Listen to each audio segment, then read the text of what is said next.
다들 안녕하세요. 프로토 91회차 토신 정보방 환급 인증합니다. 당첨금은 세후 금액인 거 알고 계시죠? 다들 아시겠지만 한 경기 취소되어 당첨금이 반토막 났지만 그래도 당첨 모두 축하드리며 오늘 경기도 분석 시작해보겠습니다.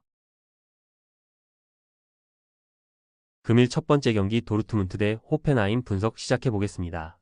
도르트문트는 최근 리그에서 두 경기 연속 승리가 없으며 그러나 리그 선두인 미넨 상대로 나선 대여 클라시커에서 패하지 않았고 난적 글라드바흐 원정에서도 승점을 따냈고 팀 내 부상자가 많은 상황이지만 은메차와 막시밀리안 바이어를 비롯해 선발로 나서는 선수들이 부상자 공백을 확실하게 메우고 있고 언제든 기회를 골로 연결할 기라시의 존재감도 무시하기 어렵다.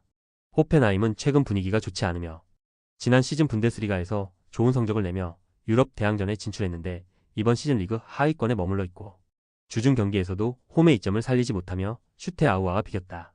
때문에 강적 상대로 나서는 원정에서 승점을 따내며 분위기 전환이 필요하다. 도르트문트의 승리를 본다.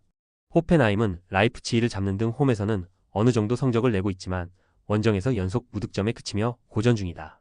경기력이 올라온 데다 기라시와 바이노 기튼이 경기 내내 위력적인 문전 침투로 기회를 노릴 도르트문트 상대로 고전이 예상된다. 도르트문트가 승리하고 상위권을 더 추격할 것이다. 금일 두 번째 경기 코모 대 AS 로마 분석 시작해보겠습니다. 코모는 지난 라운드 원정 경기에서 베네치아 상대로 경기의 주도권을 확실하게 잡았지만 승점 3점 추가에 실패했으며 선발 스트라이커로 나선 안드레아 벨로티의 골이 나왔고 야닉과 다쿠나 등 중앙 미드필더들이 안정적인 볼 소유로 분위기를 내주지 않았기에 아쉬웠던 결과이기 때문에 홈 경기에서 로마 상대로 분위기를 바꿔야 한다. 상대가 주중 경기 이후 1회 휴식만 취했기에 공격적인 운영이 예상된다. 로마는 레체를 완파하고 연패를 벗어났으며 도부비크가 부상차 결장한 경기였는데 셀레메이커스와 코네 등이 골을 터뜨렸고 그리고 주중 유로파 홈 경기에서는 브라가를 완파했기에 부진한 분위기를 확실하게 벗어났다. 도부비크도 부상에서 돌아온 풀 전력이고 디발라와 셀레메이커스, 엘 샤라이 등이 공격 작업을 잘하고 있다. 로마의 승리를 본다. 펠레그리니와 크리스탄테 등이 부상을 안고 있긴 하지만 화디오 코네와 피실리가 충분히 공백을 메우고 있다. 또 압두라미드와 셀릭을 비롯해 돌파가 좋은 측면 자원들이 위협적인 침투로 기회를 만들기에 수비가 불안한 코모를 공략할 수 있고 로마가 리그 연승에 성공할 것이다. 금일 세 번째 경기 비아레알 대 베티스 분석 시작해보겠습니다.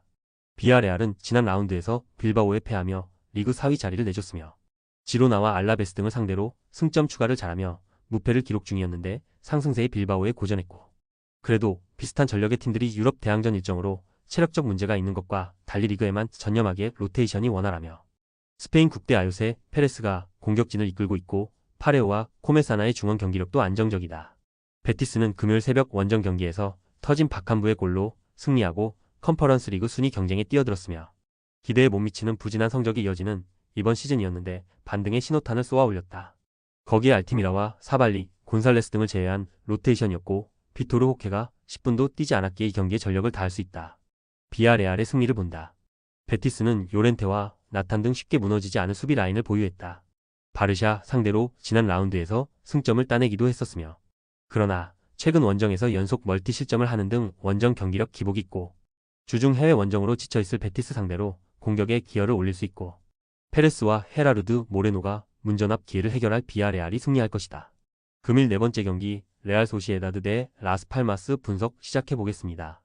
소시에다드는 리그 연승에 성공하며 선두권을 추격 중이며 빌바오 원정에서 패하지 않았다면 5연승도 가능했는데 그 기간 리그 선두인 바르샤를 비롯해 베티스와 세비야 등 난적을 제압했고 금요일 유로파 경기에서는 전반에만 3골을 몰아치며 키이우를 잡고 좋은 분위기를 이어갔고 스페인 국대 윙어인 웨아사발이 2골을 기록했고 베커와 쿠보의 지원도 확실했다.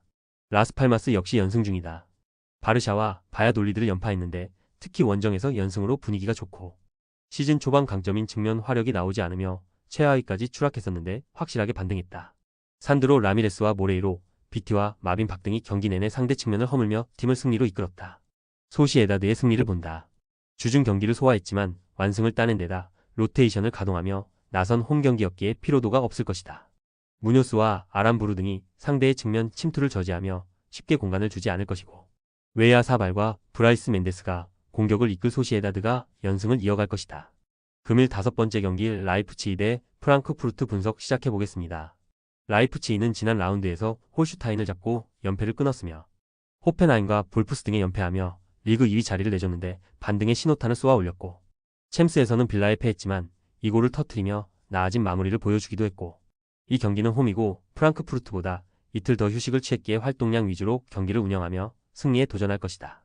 프랑크푸르트는 리그에서 무패를 이어가며 2위를 달리고 있으며, 지난 라운드에서 아우크스와 비기며 연승이 끝났지만 그래도 무패를 이어지는 상황이며, 단 라이프치히에 비해 현재 상황이 좋은 것은 아니고, 금요일 프랑스 원정 이후 휴식일이 짧았고 리옹에 패하며 무패가 끝난 상황이다. 순위 경쟁 중인 난적을 만나는 이번 일정에는 패배를 피하기 위한 수비적인 경기 운영이 예상된다. 라이프치히의 승리를 본다. 프랑크푸르트는 해리 케인과 더불어 리그 최고의 스트라이커인 마르무시의 문전압 마무리 능력이 대단하다. 그러나 리옹 원정 혈전으로 인해 베스트 11 중 이 3명이 체력 부담으로 바뀔 수 있으며, 바움가르트너와 누사의 시너지가 나오며 공격 전개가 좋아졌고 오펜다가 해결할 라이프치히가 승리할 것이다. 금일 6번째 경기 첼시 대 브렌트포드 분석 시작해보겠습니다.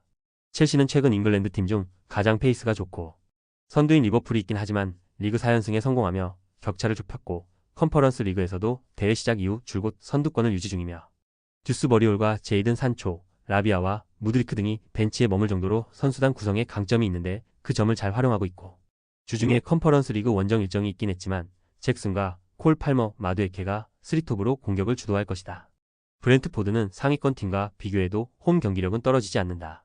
최근 홈 3경기에서는 모두 3골 이상을 터뜨리며 전승했고, 그 기간 골득실이 6일 정도로 공수 밸런스가 안정적이며, 나란히 9골을 기록 중인 은베우모와 요한의 위사가 잘해주기에 지난 시즌팀을 떠난 이반 토니의 공백이 전혀 느껴지지 않는 데다 중원 지원도 안정적이다. 단 원정에서는 승점 추가에 다소 고전 중이다. 첼시의 승리를 본다. 브렌트포드의 원정 경기력이 떨어지기에 첼시가 경기 내내 상대 수비를 몰아칠 수 있다.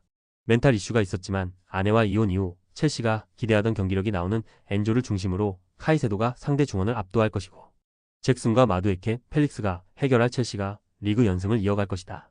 토신 최종 조합은 영상 아래 고정 댓글로 말 걸어주시면 토신 정보방에서 무료로 공유해드립니다. 제발 손해보면서 토토하지 말고 다같이 웃으면서 즐겁게 베팅합시다. 함께 하실 분들은 부담 갖지 마시고 편하게 말 걸어주세요.